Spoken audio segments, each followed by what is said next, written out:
San Diego is no longer in a state of emergency in regards to hepatitis A. That's the word today from the county board. There's an issue of perception here, and ultimately it's up to the candidate to decide, him or herself, whether that perception is sufficiently damaging. The specter of questionable donations hangs over this year's supervisor's race. Yes. He's getting deported because he came here as a child illegally, and that's what they're holding against him. And a family fights to get their father back after he's deported to a country he doesn't know.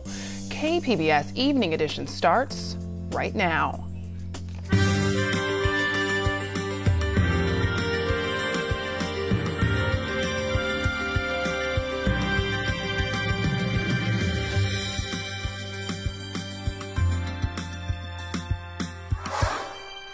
Good evening and thanks for joining us. I'm Ebony Monet. Our top story tonight, a shadow lingering over this year's race for the County Board of Supervisors. In September, Forney District Attorney Bonnie Dumanis announced she's running in District 4. But a Mexican businessman imprisoned for pumping cash into Dumanis's 2012 mayoral run could haunt the upcoming election. KPBS investigative reporter Amitha Sharma explains. In early 2014, as legal charges against Jose Susimo Azano Matsura piled up, then District Attorney Bonnie Dumanis said she would give $10,000 in Azano-linked money to her 2012 failed mayoral campaign to charity. But a KPBS review of campaign disclosures, federal documents, and San Diego City Ethics Commission records show that figure is nearly twice that amount, if not more.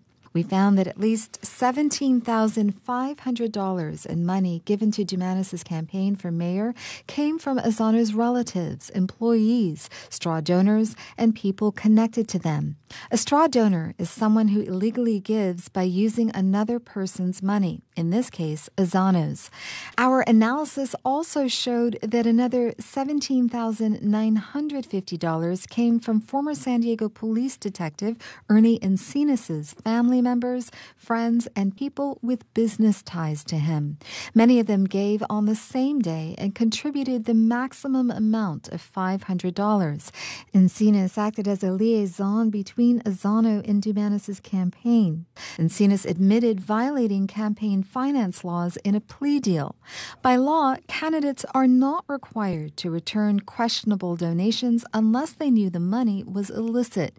Dumanis was never accused of wrongdoing in the Azano case. She denied knowing Azano was a foreign national, but testified she was aware he was helping her bid to be mayor. And Dumanis has long since closed out her 2012 mayoral campaign. Some candidates decide that returning the money is the right thing to do for not only moral or ethical, but also very practical political reasons.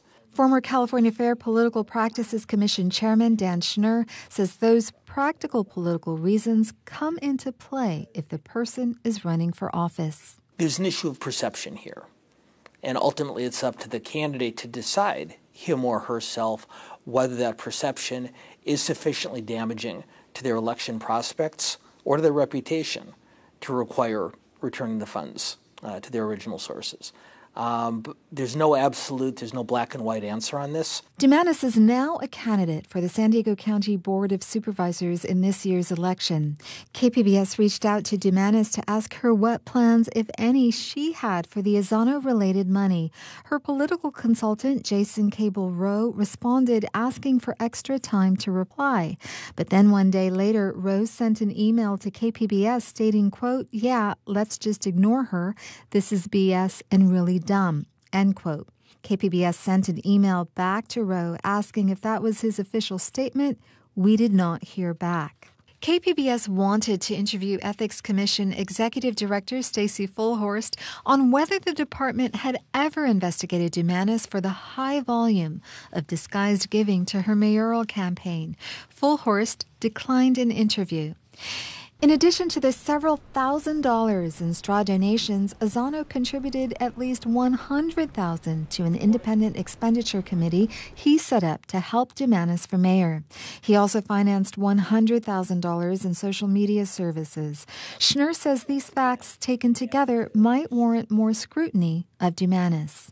On each of these, I should stress that there's no evidence that a candidate, him or herself, would necessarily know about the true source of these funds, but each of them increases the possibility that an oversight entity might be more inclined to take a closer look. Amita Sharma, KPBS News. Apart from the Azzano-linked money, Dumanis received $6,000 in straw contributions from 2 towing companies cited by the Ethics Commission. Her opponent in the supervisor's race, former Assemblyman Nathan Fletcher, also received $3,000 in straw donations from a towing company during his unsuccessful run for mayor in 2012. Fletcher says he didn't know the contributions came from straw donors and that he won't reopen his 2012 mayoral campaign to return the money. As the race heats up for Congressman Darrell Issa's 49th district seat, the protests outside his office have maintained their momentum. North County reporter Allison St. John says Issa's retirement announcement has not dampened the passion of voters on either side of the political divide in Vista. As you can see, we're back to the battle of the microphones here outside Congressman Darrell Issa's office in Vista. We have just a handful of people on the Republican side and dozens of people on the Democratic side. Now, these protesters are focusing not on candidates, but on issues. And the issues today are taxes and the effect on California of the recent tax overhaul. These protests have not slacked off just because Congressman Issa decided not to run for the position again this November. In fact, they've redoubled their efforts and expanded. Right after they finished here, they're going to carpool over to Fallbrook to Duncan Hunter's congressional office to continue the demonstration there. Republican Duncan Hunter is under federal criminal investigation for misuse of campaign funds, and it remains to be seen if Issa will switch districts to run for Hunter's seat, leaving a crowded field of candidates from both parties vying for his seat in the 49th district. The 4 Democrats are former Marine Colonel Doug Applegate of Vista, who nearly defeated Issa in 2016, Mike Levin, an Orange County environmental attorney and the top Democratic candidate fundraiser, Paul Kerr, a successful businessman from a working-class family who now lives in Rancho Santa Fe, and Sarah Jacobs of Encinitas, a former State Department employee and head of a nonprofit to benefit education in Africa. The 5 Republican candidates so far are 76th Assemblyman Rocky Chavez of Oceanside, San Diego County Supervisor Kristen Gaspar of Encinitas, Board of Equalization Chair Diane Harkey of Dana Point, and San Juan Capistrano City Councilman Brian Marriott. Also, North County patent lawyer Joshua Schoonover. The challenge for voters is the number of candidates running in this race. There are now 9 candidates, 5 Republicans and 4 Democrats, and there's no knowing which will be the top 2 in the June primary.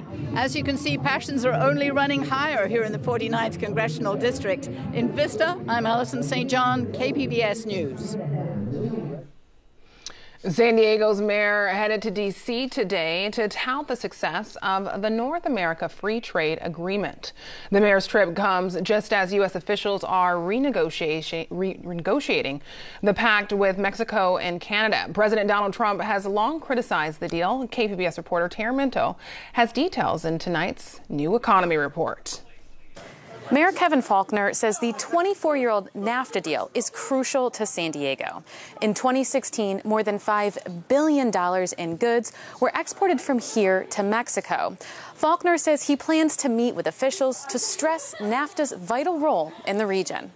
We're focused on a message of why it needs to preserve. We can talk about changes, but keeping free trade flowing benefits this country and it benefits us in San Diego. Meanwhile, the second-to-last round of talks between the NAFTA countries should wrap up next week. Taryn Mento, KPBS News. The hepatitis A outbreak is no longer at emergency proportions in San Diego County. Today, the Board of Supervisors voted to end the state of emergency. The county's public health officer says the outbreak activity has leveled off to near zero. At the peak of the outbreak, San Diego County averaged 84 new cases a month, with the total number of cases standing at 577. At today's meeting, many people praised the county's efforts, but there was some backlash from speakers who say supervisors didn't act soon enough to prevent the outbreak in the first place. In light of the county's action on hepatitis A, El Cajon has ended its controversial ban on feeding homeless people on city property. The city has released a statement today saying since the public health emergency over hepatitis A has been essentially declared over, its emergency food sharing ordinance has also expired. Earlier this month, 12 people were arrested in El Cajon for ignoring the ban and handing out food to people in a public park. The city says it enacted the ordinance as a precaution against spreading hepatitis A. The ban had been in effect since October. New legislation at the state capitol calls for California to invest $60 million to reduce youth homelessness. About 15,000 teenagers are estimated to live on the streets in the state, and supporters say that's unacceptable. The bill would develop an Office of Homeless Youth and construct shelters specifically for them. So when you can get a young person off quickly, whether they're a 15-year-old, a 20-year-old, just get them off the street, get them into housing, get them stabilized, there's a much higher likelihood they're going to succeed. And so we want to intervene early before they become a chronic homeless person. If the proposed program is funded, homeless teens will also receive mental health services, drug counseling, and educational support. The unemployment rate in California has dipped to a record low. The Department of Labor says 4.3% for last month is the lowest it's ever been since the government started keeping track in 1976. Two other states also saw record low rates. Mississippi was at 4.6%, while Hawaii at 2%. Nationwide, the unemployment rate held steady last month at 4.1%, and employers added 148,000 jobs. In the wake of devastating mudslides that left homes and families destroyed, lawmakers say they're working to help Southern California residents rebuild. A measure introduced this week would ensure that fire insurance policies cover losses from landslides found to have been caused by fires. Most people, frankly, don't have flood insurance. But these floods were clearly as a result of a fire that had just 2 weeks prior taken out about 220,000 acres of hillside in my community and just above Montecito. And when the rains came just 2 weeks later, there was nothing to protect against that water flowing and against those hills basically exploding, crumbling. The death toll in the Montecito mudslide has risen to 21. A hearing for the bill has yet to be scheduled. Firefighters in San Diego County are getting more help to spot brush fires and prevent them from reaching catastrophic levels. County supervisors have agreed to invest more than $400,000 additional dollars into the high-performance wireless research and education network. This will add 5 more wildfire spotting cameras to the 180 already on mountaintops in the county's rural areas.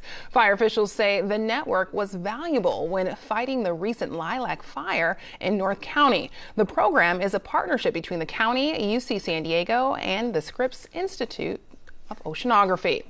4 San Diego area hospitals made the state's C-section honor roll. KPBS health reporter Kenny Goldberg says honorees have met or surpassed a federal target for reducing cesarean births for first-time moms. Over the past decade, the nationwide C-section rate has risen dramatically. The federal government has set a goal of reducing the C-section rate for low-risk, first-time births to 23.9%. Sharp Grossmont Hospital made the state's honor roll with a rate of 21%. Sharp OBGYN Kevin Fulford says their practice now is to give women more time for their labor to progress. To ensure that we have adequate contractions, we have done our adequate other modalities in order to prove that we've done everything we possibly can to help this woman have a normal vaginal delivery. The 3 other local hospitals that made the honor roll are Scripps Mercy, Scripps Encinitas, and Tri-City Medical Center. Kenny Goldberg, KPBS News. Dry and mild weather today, but a cold front is on the way. Erin Calandra has tonight's full forecast. Good evening. We had a pretty uneventful day today in San Diego County. Couple of sprinkles through Mount Laguna, but really not amounting to anything, and most of us really just stayed pretty nice. We do have a storm to the north of us. You can see it right here. It's going to slowly creep down to the south, and we do expect to see some cooler temperatures by Thursday and Friday, maybe even a couple of showers. For tonight, we stay clear, 49 degrees for our overnight low, and that's how it looks pretty much across the region. Temperatures in the 40s. Borrego Springs a bit cooler at 39 degrees. Poway 44 and Alpine coming in at 42 degrees. We have a high pressure system in place. Here it is spinning around. That's giving everyone lots of sunshine. Very pleasant for now and staying dry for now as well. More sunshine than clouds across the region. But again, here comes that storm. It's going to be reaching us Thursday into Friday, and you'll feel a difference in the temperatures. For tomorrow, lots of sunshine still. Oceanside 73. Poway 81, in San Diego 73 degrees. In Mount Laguna, kind of chilly there, 57 degrees for the high temperature. Here's our futurecast Thursday at 4 o'clock in the morning. Here's the storm. You can see our clouds are building right around lunchtime, and they're going to be lingering throughout the day. So any of those clouds, really, we could see just a little bit of precipitation. Nationally, it's looking pretty nice. Warming up along the south. Along the coast here, lots of sunshine. Temperature is dropping down to the 60s for that little cold snap and then rebounding. Same story for inland. We will be at 88 on Sunday, in the mountains in the 50s and 40s. And then in the deserts, lots of sunshine in the 70s and 60s. Ebony, back to you. A family ripped apart by the deportation of their father.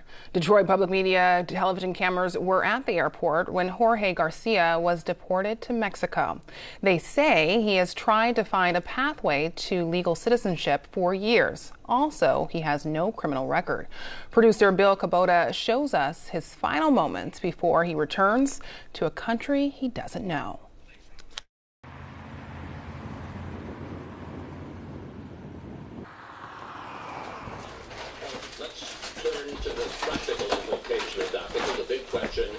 In Washington now is chances for a deal on DACA. The president tweeted out this morning, DACA is probably dead because the Democrats don't really want it. They just want to talk and take desperately needed money away from our military. One, is DACA dead? Is there a chance for it? Well, when I moved here, it was in 1989. It was when basically I first arrived to Chicago. Since then, I haven't been there, so. We have said that. I have said that. The president has said that. We want to find a permanent solution to the DACA population, not a continual 3-year renewal period. All right. In the short period of time we have left, I want to ask you. Oh, you haven't passed me? No, you haven't passed me yet. It's a mind game that you have to play with yourself. To be happy for the next 20 minutes and then think about it again and then be happy for the next 20 minutes and then be sad for the next 20 minutes. Yeah, you too. It's a roller coaster that you're dealing with. He's almost as tall as you, Jesse. And sometimes your heart just doesn't know what to think anymore. Okay, after Mass probably would be better. I'll tell them that after Mass. Okay. After Mass. Yeah. I don't understand any of that goofy stuff. None of us do. None of us do. It's rough. Whichever one you want. He is not a criminal. There's nothing on his record at all. Lord, we ask you on the 11th hour, make a miracle happen and keep our husband and father with us. It's a nightmare that you're waking up to. And it's hard to explain because it's like a funeral, but there's no body.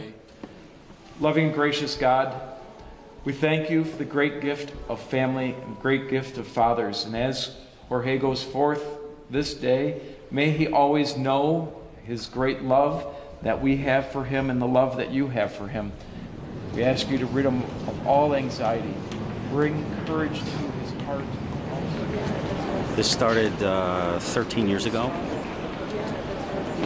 They went to the wrong lawyer. Jorge wound up in removal proceedings, and then they appealed and went through a whole bunch of things. And I met Cindy first in May of 2012, and we've been fighting for stays of removal since then. We got a number of extensions through the Obama administration.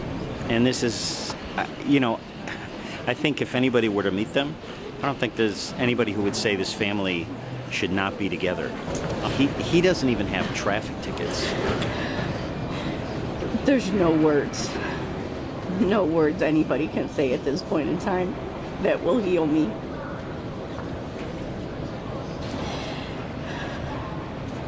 My kids are devastated. I just hope that everybody who voted for Trump is very happy at this time, because this is what he did to my family. I know he has to leave because it is our laws, but it's a law that needs to be changed. He's going to a country he does not know. I'm being left here with my kids to pick up the pieces and continue on and get the paperwork together so we can bring him back as fast as we can. According to the lawyer, the most he can be down there to get a date to the consulate is 18 months.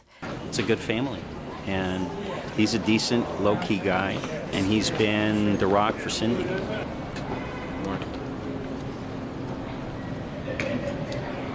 come with us up to the ticket counter? Get bags. He's getting deported because he came here as a child illegally, and that's what they're holding against him, that he entered the country illegally. So with that being said, he has to go back to his country of origin and reapply the right way to come in. He was brought here as a child, not as an adult. But according to the judge, when we had a hearing with the immigration judge, he said at 16, you know right from wrong, and at 16, he should have went back to his country of origin.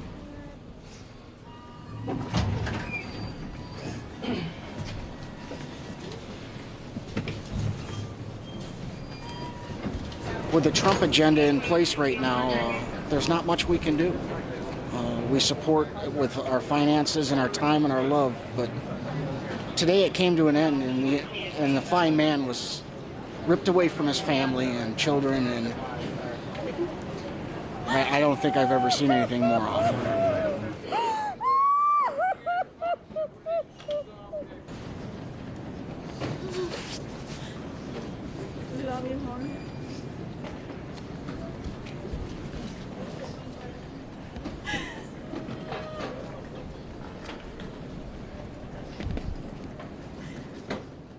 I'm Judy Woodruff. Tonight on the NewsHour, Senator Susan Collins on the future of an immigration deal and new details in the Russia investigation. Coming up at 7 on KPBS. Marketplace presents a new series examining how has the economy changed. Reporters and producers also look at what we can expect moving forward. 10 years ago, the financial system broke. Busted. Imploded. Geez, 10 years ago. We're in the midst of a serious financial crisis. Our entire economy is in danger. Stocks all around the world are tanking. Banks are expected to foreclose on 1 million homes this year. When that happened, it fractured our society even more. Along economic lines, political lines, cultural lines, racial lines. There were people who knew this was coming. No one listened. In the wake of crisis, a new America was born, an America that is increasingly divided. 10 years ago seems like a completely different era. We're different now. I am different. The world is different. 2018 is the 10th anniversary of the financial crisis. And Marketplace is spending the entire year exploring how we've changed. Why we've changed. Whether the system has changed. We'll tell your stories. $200 in my pocket in the middle of a crisis. Yeah, great American story.